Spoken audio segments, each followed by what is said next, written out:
Good morning, dear friends. Welcome. Today we are gathered here to study the entire Talmud, one page, one line at a time. In case anyone doesn't know, today is Thursday, September 8th, Yud Beis Elul, the 12th of Elul.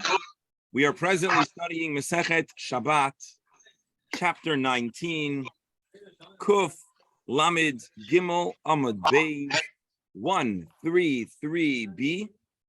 We just studied the second Mishnah in a chapter referred to as Rabbi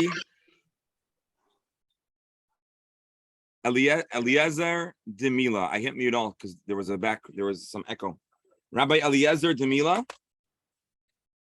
And I know de Mila sounds like maybe an Italian last name or something, but it's the chapter that starts with Rabbi Eliezer's comments on Mila, to distinguish from other chapters that Rabbi Eliezer has other halachas that we start with.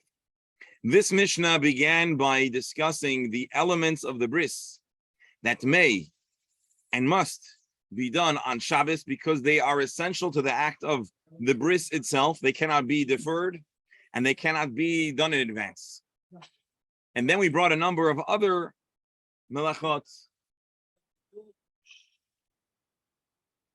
We brought another number of items that should be done in advance because they can be done in advance. And we discussed what happens if one fails to prepare.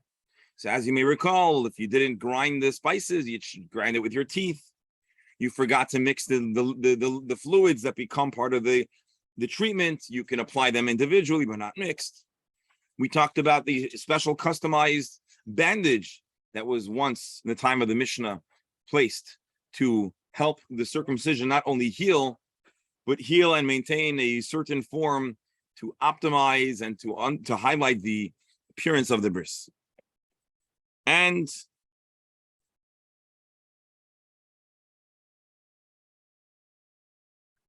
that was the gist of our mission.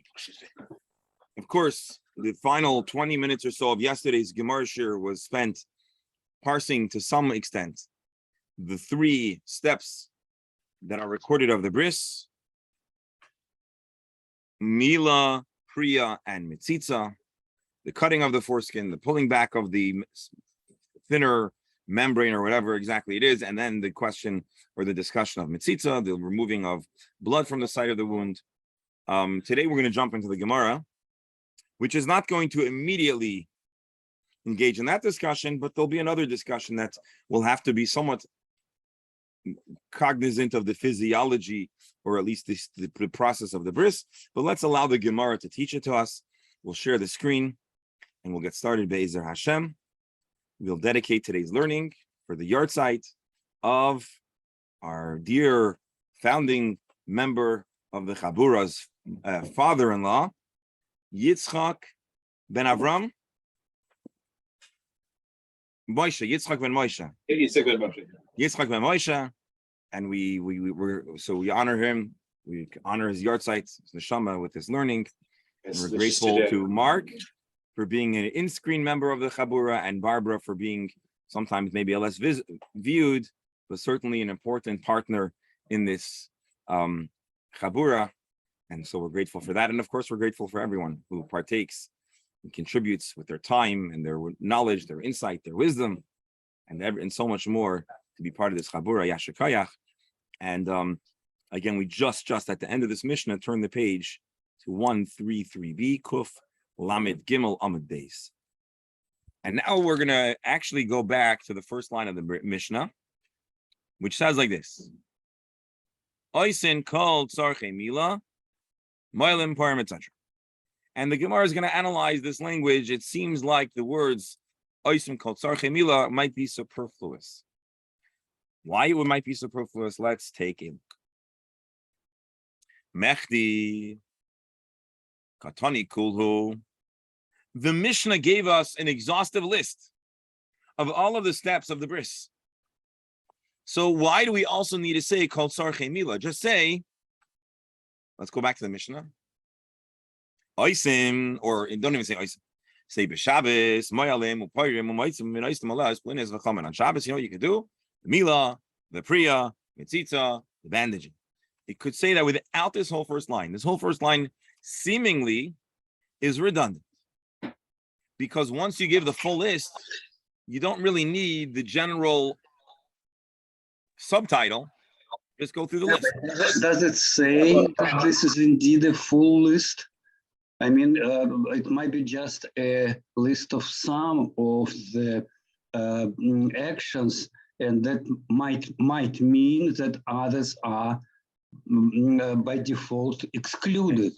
So in a sense, I'll tell you, it's a very, very good question. It's exactly what's happening over here.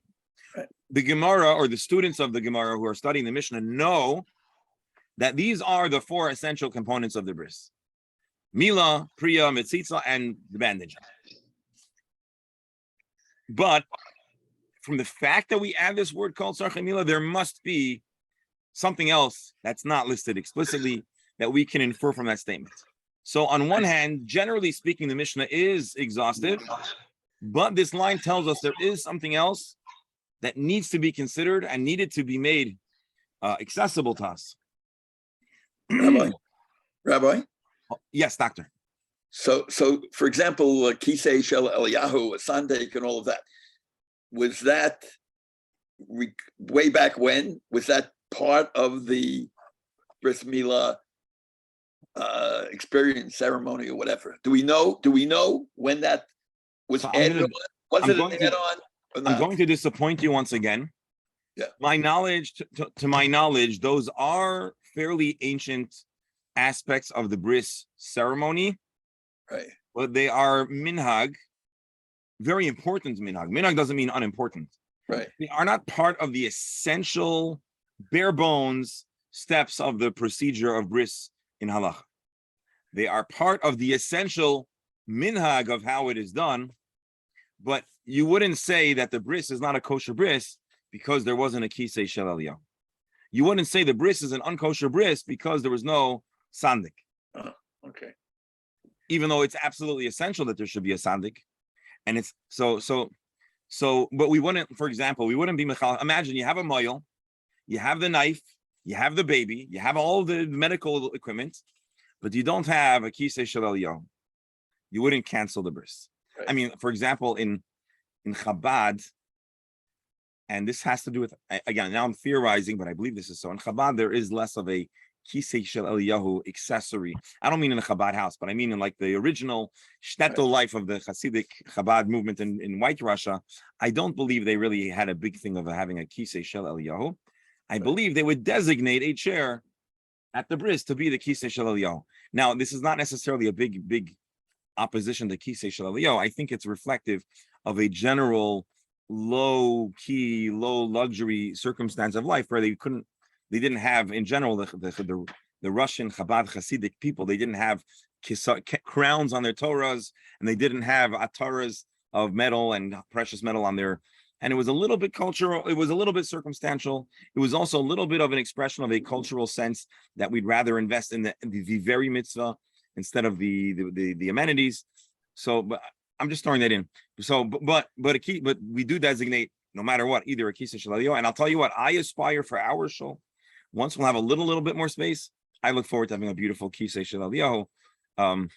Be'ezer Hashem. I'm sorry, doctor, you want to say something? It probably has Kabbalistic origins to it, I would assume. Yeah, what, the kisei shel Eliyahu and the sandik. Yes. Yeah, there's deep mystical significance to really many of the intricate steps of how the bris unfolds, who brings the baby into the bris, has many halachas. So these are all very important, but they are not chil Shabbos level items. So I think Dr. Amar, I think what your point was is that on one hand, the Mishnah says all the matters of bris. And so we're wondering, and this is a very, very good point. It's not in the end, it's not going to be the Gemara's conclusion, but it's a very good point to consider, which is maybe the Mishnah should have included also the other steps, getting the sandik and the kisei shel Eliyahu and the pillow for the baby and all the things which are very beautiful and very important.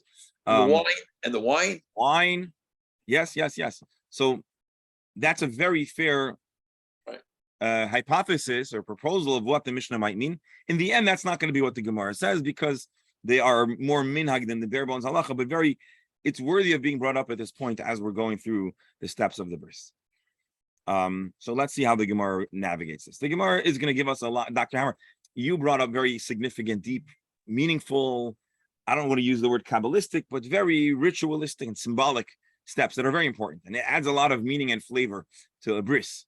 When you go to a bris and you feel the sense of the bris, all those things are the things that bring us back to any bris that we are from. It becomes a very familiar, and you get a sense that, oh, we're about to have this special ritual. And this, believe it or not, what we're going to talk about here is a whole lot more technical.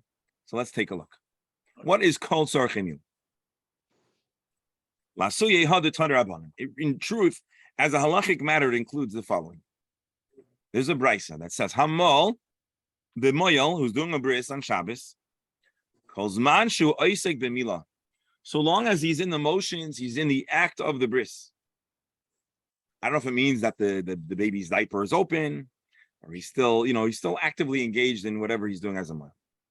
Chayzer, he can go back if he needs to and upgrade the bris. Bear with me for a moment. I know there are a lot of questions here. So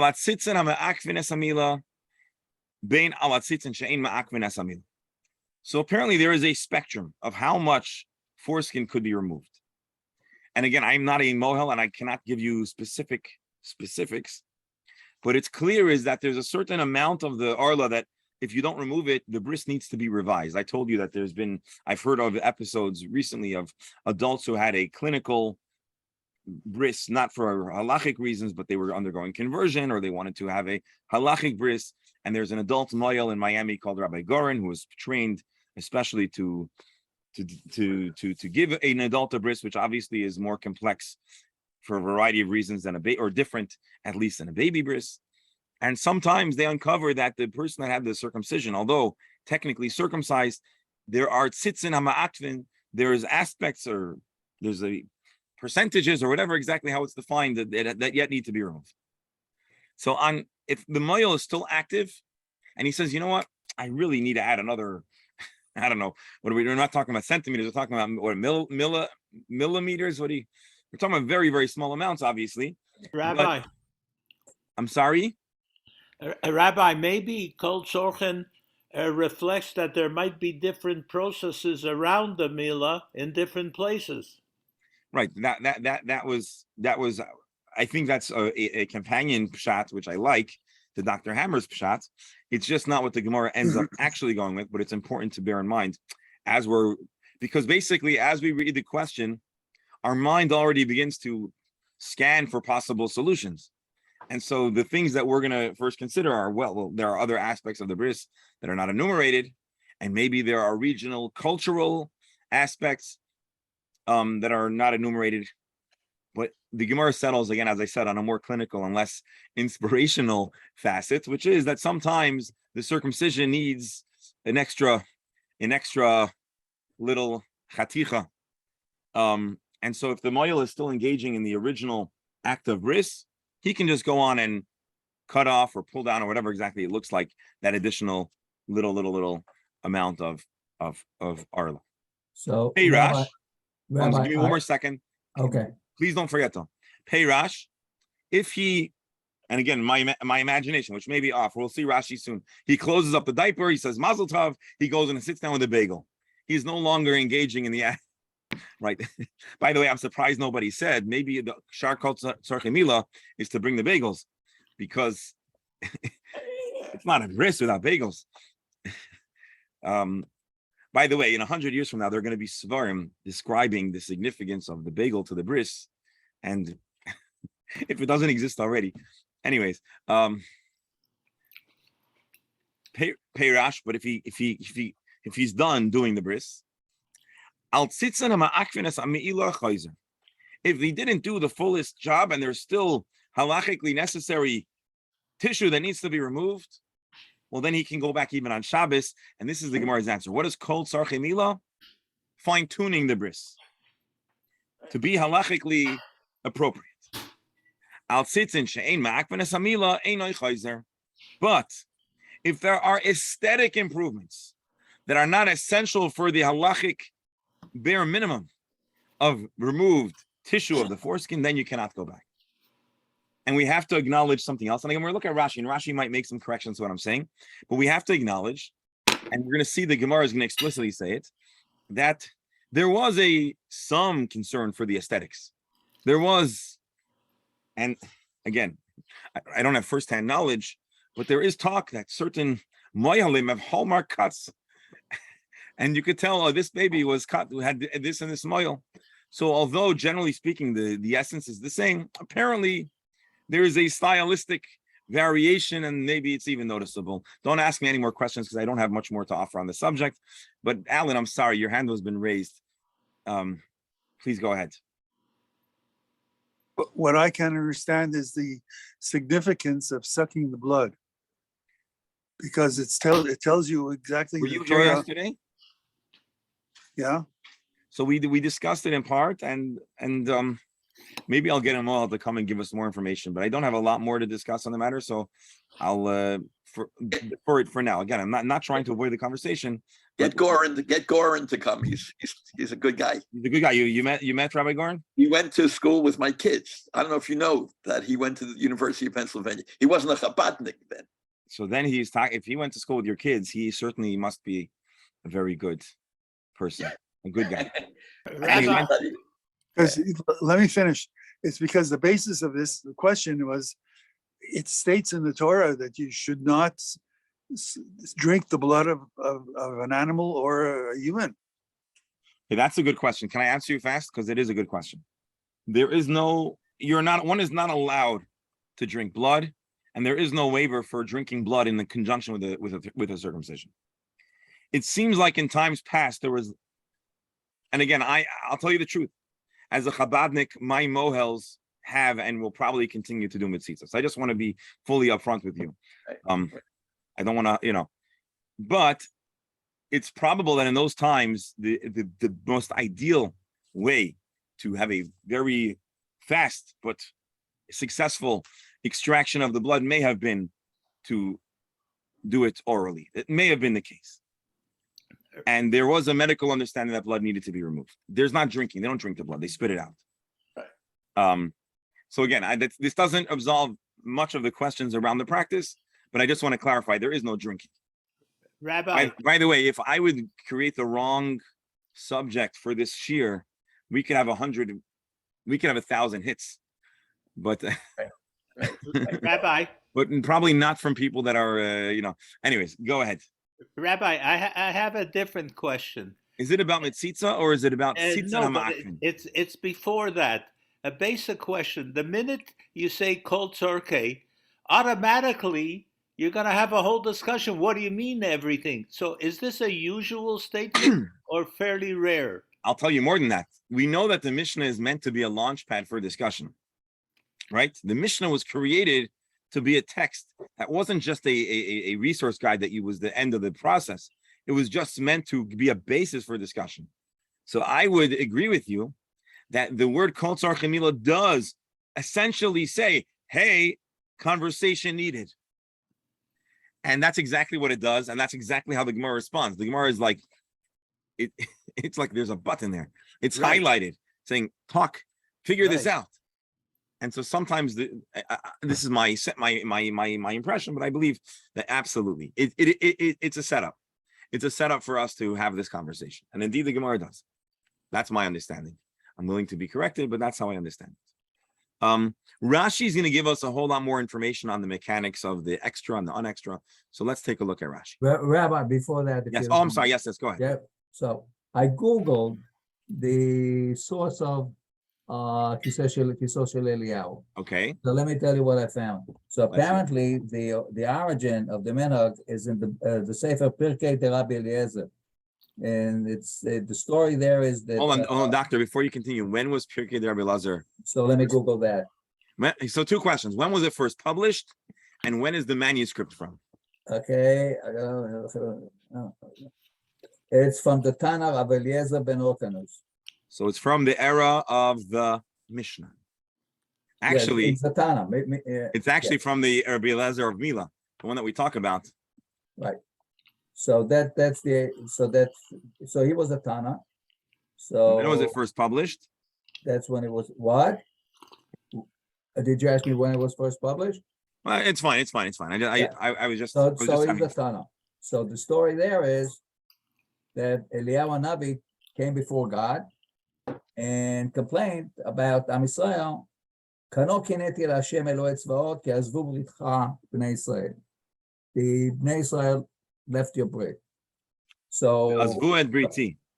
yeah. So Kadosh Baruch Hu, according to the story, to Rabbi Eliezer, says to Eliyahu, Chayecha she'en Yisrael osim brit milah ad she'ata roeh be'enecha.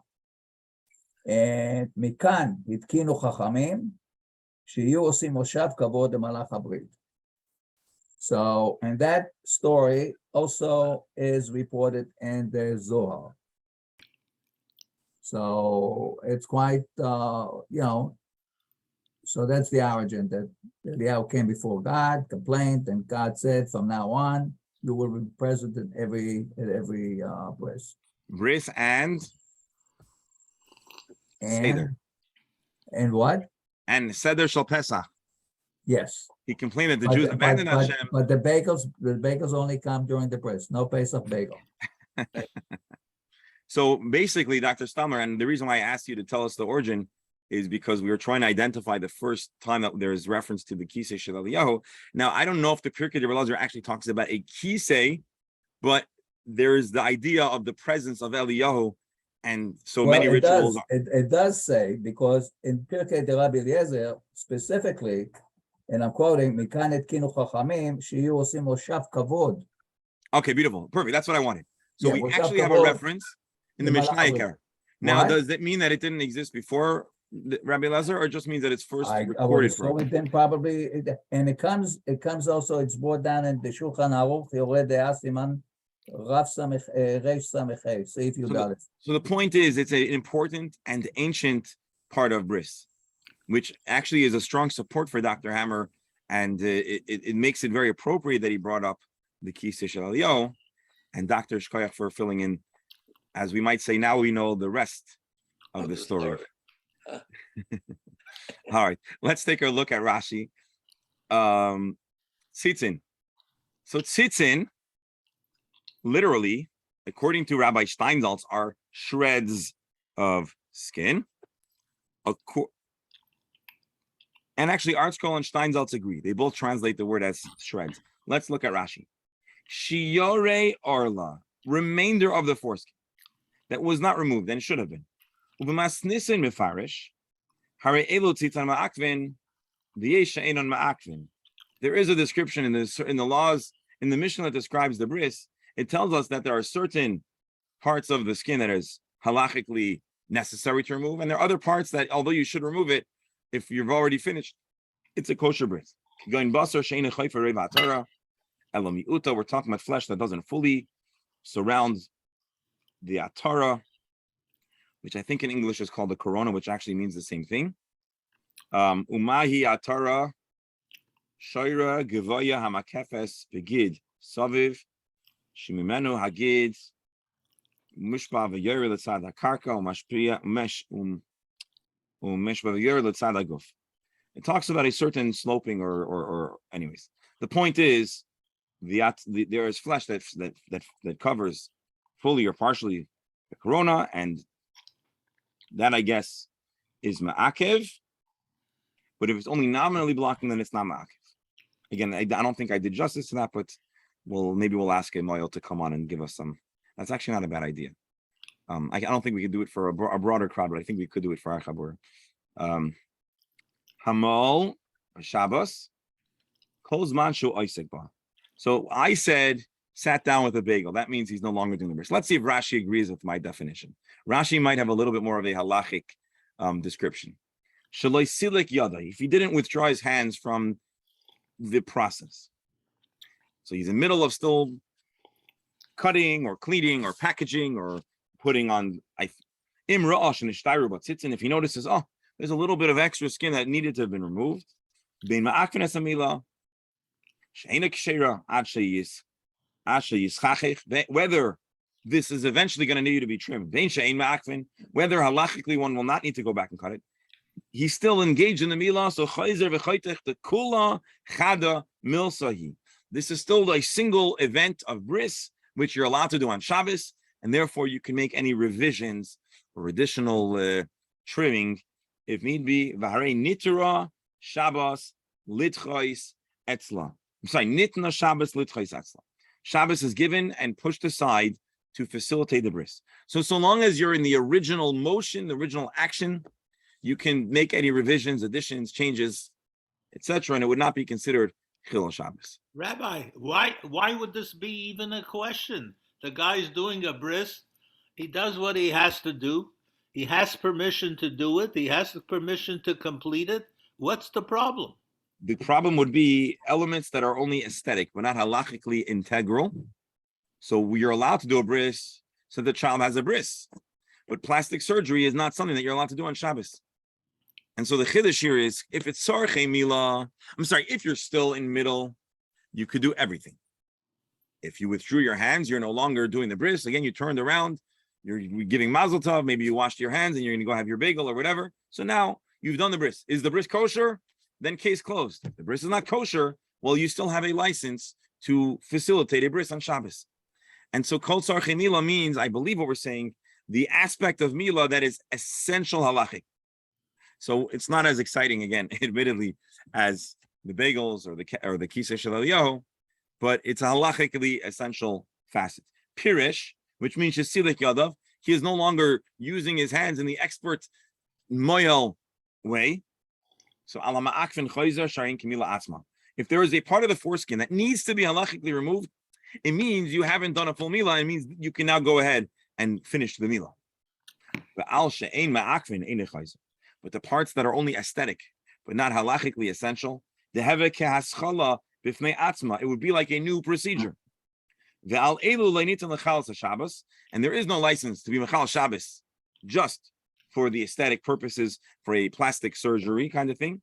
And this is the meaning of kol sarche mila, all the needs of Shabbos. It's interesting that Rashi spells it out, but I think we might not be certain if the first part of the paragraph or the second part of the paragraph is kol sarche mila. The hainu diktani kol sarche mila. That's why the Mishnah says kol sarche mila to be inclusive. Oh, to give us these rules of when and how, to give us a clue that there are additional steps that may be done to finalize and finish the bris. Rabbi? Yes, doctor. It's not totally clear to me.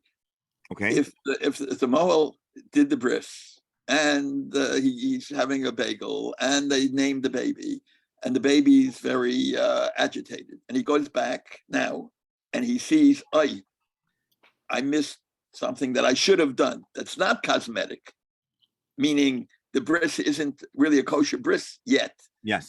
Okay. The question is, what happens then? What can he do? I believe, based on this Gemara, the Moel would go ahead and take out his knife and say, I got to trim a little bit more, and then do his thing and bandage the baby. Hopefully they'll give the baby a little more wine or something, or maybe something. Right. Okay. Because it's not completely clear from yeah. But okay. By the way, I should clarify. I was kind of joking, but I wanted to make it to us to be able to visualize. I said the Moel sits down with the bagel. The Moel doesn't need to sit down with the bagel. Probably once the Moel finishes doing his thing and he turns it over to the rabbi to do the Kriyas Hashem, and the Moel is no longer, his services are no longer needed, or even if the Moel is doing Kriyas Hashem, but he's not doing the procedure, I believe that would already be considered Silikas Yadai. He's withdrawn from the procedure. And the Chilul Shabbos, the Chiddush that you could do is the procedure. The naming is not the Chiddush. Right. No. Yeah. And so I was trying to, bring it home.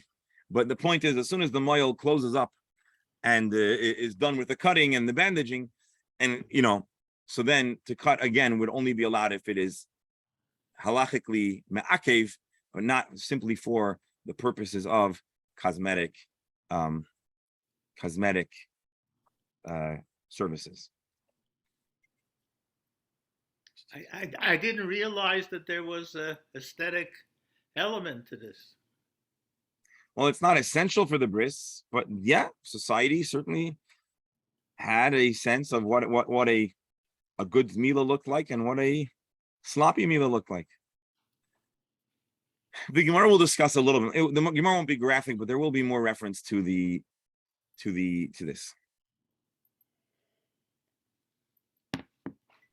Okay, so now the Gemara is going to go on a little bit of a mission. We have a mission that says that it means sitzan ma'akvin.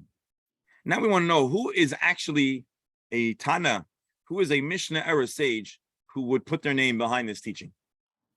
Man Tana Peirash Einoi Chayzer. Who is going to be, who could we suppose is the sage of the Mishnah who would be of the opinion that once you've closed up shop, you cannot revisit for the purposes of aesthetics alone. And so now we're going to introduce what I think to us will initially be a jarring analogy, but we'll have to just take it as it comes. Amar Rabba bar Abarchana, Amar Rabbi Yochanan. So to this question, Rabba bar Abarchana shared with us that Rabbi Yochanan taught that Rabbi Yishmael b'noisha Rabbi Yochanan ben Braigai. Long story short, Rabbi Yochanan informed us that this is a teaching of Rabbi Yishmael, son of Rabbi Yochanan ben Braigai. So it's Rabbi Yishmael ben Yochanan ben Braigai. He is the one who gave this teaching.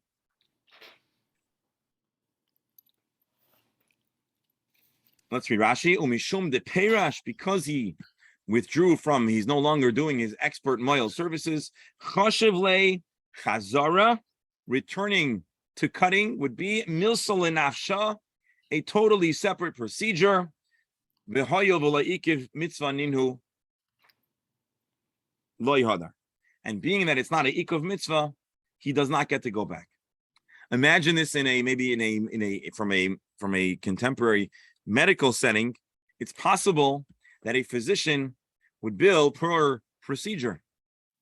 If the procedure finishes and everything is closed up, and then the person wants to do an initial procedure, it is possible, I don't know for sure because I don't know much about billing, that there would be an additional billing for a second procedure or so.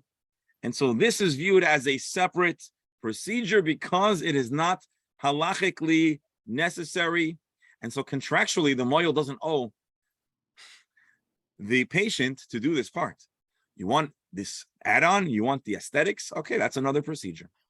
Of course, this is different because this is not so much the patient insisting, but this is the desire to be consistent with halacha. And on Shabbos, there isn't free reign. There's only free reign for the essential parts. Once you're doing it, you could finish. You can cut as much, but once you've withdrawn now to go ahead and go back into the operating room and resume the cutting, that would be a separate procedure. Who says that this would be considered a separate procedure? So Rabbi Yochanan told us that this is the opinion of Rabbi Shmuel. Where would we suppose that this is Rabbi Shmuel's opinion? And this is the instance, this is the analogy, which again, on one hand, there is a superficial commonality. On the other hand, it's a little jarring. And on the other hand, it might just work. The Tanya, let's see a brisa. We actually saw this once before. If Erev Pesach is Shabbos, and the Shechita, the slaughtering of the Korban Pesach happens on Shabbos, and the aftermath of the Shechita also happens on Shabbos, there are other steps to the Korban Pesach. Let's see. So Mafshit, Adam HaPesach HaDachaza. So you may recall that after shechting the Korban Pesach, there needs to be a degree of skinning because you need to burn certain parts of this animal and you need to remove the guts of the animal. In order to do that, you need to remove a certain amount of the skin. So you mafshit adam ha-pesach hadachaza, you only skin the animal until the chest. The Chacham say no. Once you start skinning the animal, you can skin the entire animal. Rabbi, yes. Are we going to have all the shilas here also? If he has to go back, if something is not correct, etc., So, etc. Let's see Rashi and let's see how the Gemara really aligns the analogy. But admittedly, yes, there's something that on one hand it has in common, and on the other hand, as I said, it's a terribly awkward analogy if you want to try to imagine. But in the halachic sense, there is something very much in common. Why are we skinning the animal? Let's read Rashi. Mafshit hapesach adachaza. V'hainu pirish the time b'sachas tamid. We learn b'sachas tamid. Gabev shito shayamaschom and arglaim. The way an animal would be skinned in the temple was you'd begin with the feet. I suspect actually, because today also animals are skinned when they are shechted, or even in not a kosher shechita. But if an animal is killed, in order to have the beef, the animal. So skinning is something that as long as there's going to be beef, meat, there's going to be skinning. Just to remind you. So the way they would do it in the Beis Hamikdash is they'd begin from the skin. Mafshit the yored. I think the animal would be hung by its feet. Mafshit the yored acham hagia lechaza, and they would skin it up the waist, up to the chest, if you will. Higia lechaza, and they get up to the chest. Chatach es haroish, they would cut off the head. The nasta lemisha zoichaloi, and then one of the kohanim would receive it. Again, this is in the daily ritual. One kohen would be designated to carry the head. V'achar kach hakrayim, merik v'hivshit. So shamina minei mishigia lechaza silik yadam min afshata. We understand from here that when they would skin an animal, they'd go up to the chest, and then they would stop and they would remove the inner organs. They would cut off the head. There would be a temporary pause, and there would be other parts of the skinning and processing this animal.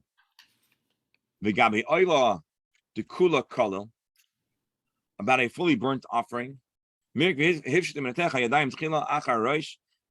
when it comes to an oila, they would actually start from the hands and then the head, so they would go the opposite way. On a carbon Pesach too, what they could do is they would skin from the animal from its feet to the chest, and now they have access to cut open and remove all of the inner organs without it getting caught on the skin. So you'd remove it right away. And so in a sense, what happens is, and again, I don't know if I'm going too fast, but you have to visualize the animal's hanging by its feet. The animal has been skinned, its legs up to its chest. And now a pause can happen, and many of the essential steps of the carbon Pesach can be done, removing the innards that need to be burnt, etc. So there's been a pause. So now that you've paused and you've accomplished that which was essential to be done on Erev Pesach, which is happening on Shabbos, do you go back and continue, or do we say, since you've stopped, it's analogous to the Moyel who withdrew his hands from the bris, and no longer the next steps are not essential to be done on Shabbos? Does the Moyel need to wait, or does the Moyel continue? The Mishnah here says, called the Milan HaMa'akvin, if it's part of the mitzvah, you continue. If it's not part of the mitzvah, you don't continue. And Rabbi Shmuel, B'nai Rabbi Yochanan ben Broika says a similar thing here. The essential mitzvah has been done. Whatever is integral for the Erev Pesach processing has been done. And now you're going to have to wait till after Yontif, till after Shabbos, to do any additional steps that will only facilitate the consumption that happens after sundown. So that is the attempted analogy here. Rabbi Shmuel says there is no longer a license to skin. Mishum the kivin, the pirish, being that he withdrew from the act of skinning. Havia chazara milsa. It's like going back, a separate setting, a separate activity. And this is not essential for the temple service. And this is similar to the parts of the Arla that don't need to be halachically removed. And so just like you cannot do the Milah on Shabbos, or actually I'd work backwards. Any part of the process, once you stop that it's not essential for the mitzvah, you can't do on Shabbos. If you can't do it by the carbon, maybe we'll have the same analogy apply to bris. That's the comparison. So again, we're generally speaking, in our modern sensitivities, we feel a little uncomfortable comparing skinning an animal to a circumcision of a baby. But I don't think the intention is to get graphic or to visualize a commonality between removing skin. It's more a halachic commonality. There's a certain process that's essential and it can be done on Shabbos. But if you take a break, may one continue? Rabbi. The Breika says you may not continue. The Chachamim say you could continue. And if we want to compare this to the Milah, I guess we'd say the same.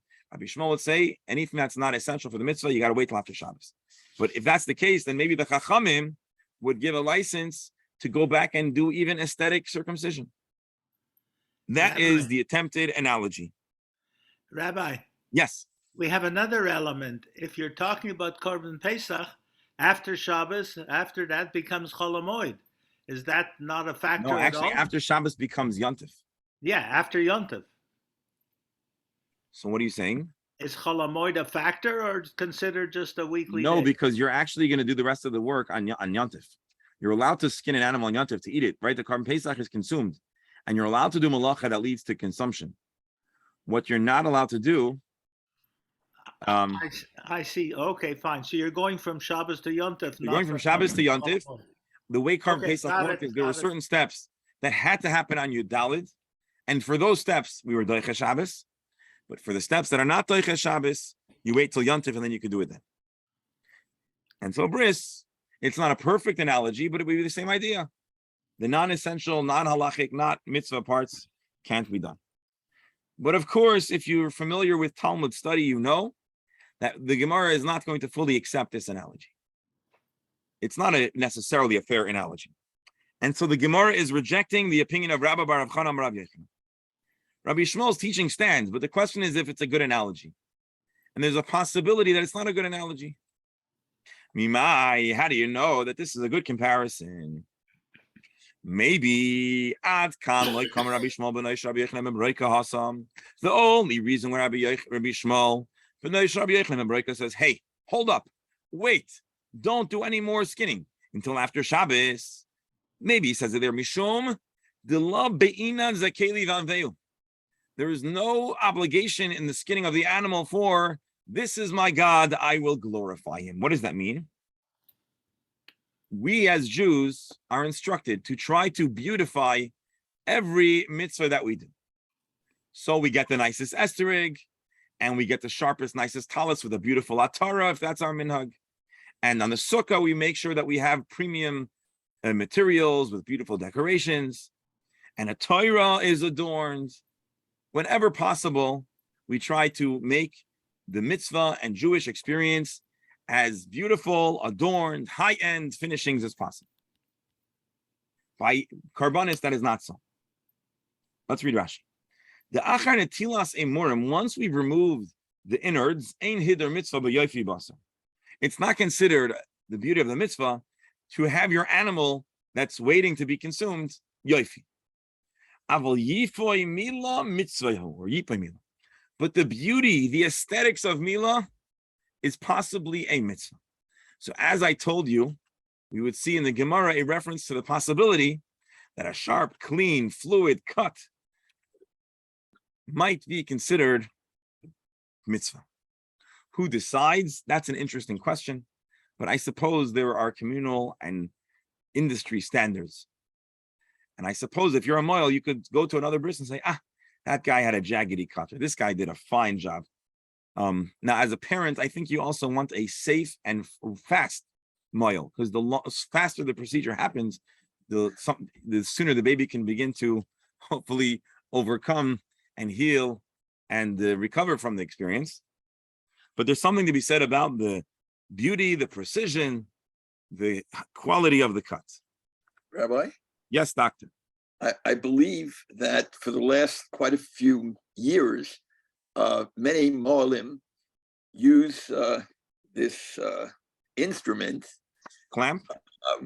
Rather than going freestyle. I forgot what they call it. It's a square clamp. thing that, There's a few different clamps. Yeah.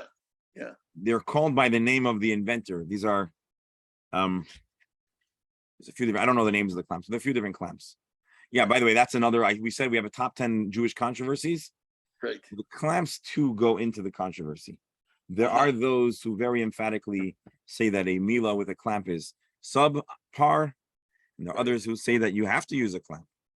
And so maybe when we bring our moyel bli neder, we get a moyel to talk to us, we can ask them to weigh in on that as well. What I saw recently was a little cone that he puts on top, and then he cuts around the edge of the cone. So it's a very even cut. So I think also to protect maybe the evenness of the cut, and the idea was also to protect and make sure that only something that you want to cut is cut. That's right. Again, I was the right on top of it. The moyel in New Jersey. Well, anyway, okay, let's not go there. But I heard somebody once say that he has a phobia of parties because the first party he ever went to was his own bris. well, I have a friend who told me he was so traumatized by his bris, he has no recollection. anyways. Parents were complaining about how expensive it was, and the son said, "But I had to leave the tip." Oh, Yeah. And this There- is there- being it- recorded. there's a Ray is vast- here. There's a vast genre of Moyel humor. But anyways, let's stop there. So again, maybe he's more exacting, less of a license because there's no element of Zekeli Vanveu. But if part of the mitzvah is the beauty of the mitzvah, the aesthetics of the mitzvah, well, then maybe we'll allow the moil to go back because part of the mitzvah should be beautiful. And so therefore we are uncertain if this is a fair analogy. The Meiri, let's see if he has anything to add over here. A person should always try to do a mitzvah in the most beautiful way. It says the Gemara actually might go on a little further than this. Anyways, be beautiful before Hashem with mitzvahs. Sukkah, a beautiful sukkah. Lulav, a beautiful lulav. Shofar, tzitzis, tefillin, naim. Sefer Torah. You see, I actually did a pretty good job when I was giving the examples. I think we did a pretty good job of hitting the well-known and Meiri endorsed and maybe Gemara endorsed instances of Hiddur, because actually the Gemara is going to give a brayso that's going to say all this. With the Yoina, you do a Torah, you should have a nice ink. Sivana, Lukarcha b'shirayin, it should be wrapped in beautiful high-end cloth.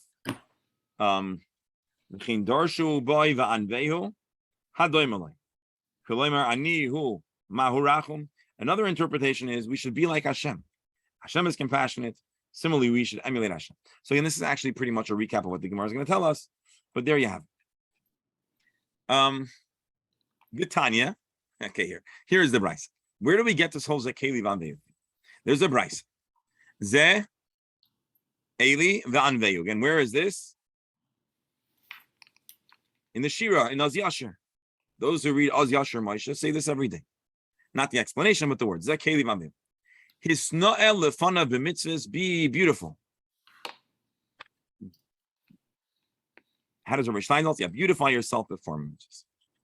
I say lefana sukkah lulav na shofar na tzitzis na sefer Torah na. Have a beautiful sukkah lulav shofar tzitzis Torah. V'chasuv boy lishmai b'dyoina. Write that Torah lishma with a fantastic, beautiful, sharp, jet black ink. The kulmas na with a beautiful quill. Bilavlar uman with an expert sofer. The karchai b'shirayin nayin, and wrap up your Torah in the most beautiful high-end materials. I think shirayin literally is silk. Let's hear from Rabbi Steinsaltz. What is the source? I will glorify him, the Lord of my fathers. I'll raise him up. The sages interpret anvehu homiletically as linguistically related to noi. Ve anvehu. Beautify yourself before him. Even if one fulfills the mitzvah by performing it simply, it is nevertheless proper to do a mitzvah as beautiful as possible, etc., etc., etc. And shirayin in beautiful silk fabric. So it should be beautiful silk fabrics. Today, I don't know if there's a hakpada to do it in silk, but there's certainly an effort that the mantle covering of the Torah should be beautiful and quality, etc. Abba Shaul has a different drasha. Ve'an vehu. You might read this as no'i, but he says no. Ve'an vehu. Be ani vehu. Be me like you, or you like me. Well, no, ani vehu. Us alike. What does that mean? Have a doim eloi, try to emulate Hashem. Be like Hashem. Mahu chanan v'rachum, as Hashem is compassionate, it has mercy. Af ato hayeh chanan v'rachum, we try to embody these very values. Rashi v'loshen anvehu anivehu esa atzmi kemoisoi l'dabek b'drachav. So a Jew should try to be like Hashem, embody a personality and a character of giving, of compassion, just as Hashem does. Rabbi, we Yes. have a fantastic lesson here. To glorify with mundane things, or to glorify with moral things. You're saying one interpretation is material Right. beauty. But the other interpretation, which says real beauty is not only in the way you beautify yourself to honor Hashem, but it's a beauty of character. It's very Beryl, thank you for flagging that, because I think that is important, and especially there's a lot of times discussion, and unfortunately occasionally we have a person of faith who will do a lot to do a mitzvah nicely that's between man and God, but maybe they will be forgetful of the second aspect, which is the beauty of character emulating Hashem. And so this is a beautiful and important comment of the Gemara, and something we should all spend time to think about. Dr. Hammer, yes. No, just to jump on the same issue, but they're not equivalent. In other words, unfortunately, this sort of makes it equivalent. One guy says this, the other guy says that. I mean, this leads this focus on materialism, leads people who are not able to make a beautiful bar mitzvah, wedding, or Sefer Torah cover, or this or that, to have feelings that are less than desirable. Right. So I think, well, no, first things first, there are various sources about both items, the material beauty and the inner beauty. So the argument here is not, do we believe that a person, this is not exactly the question, I just want to clarify. It's not an argument of, do we believe that a person should have a good character and emulate Hashem? The question is simply, does Zek Kevi Van Veyu teach us that? Now, you're making a very fair point.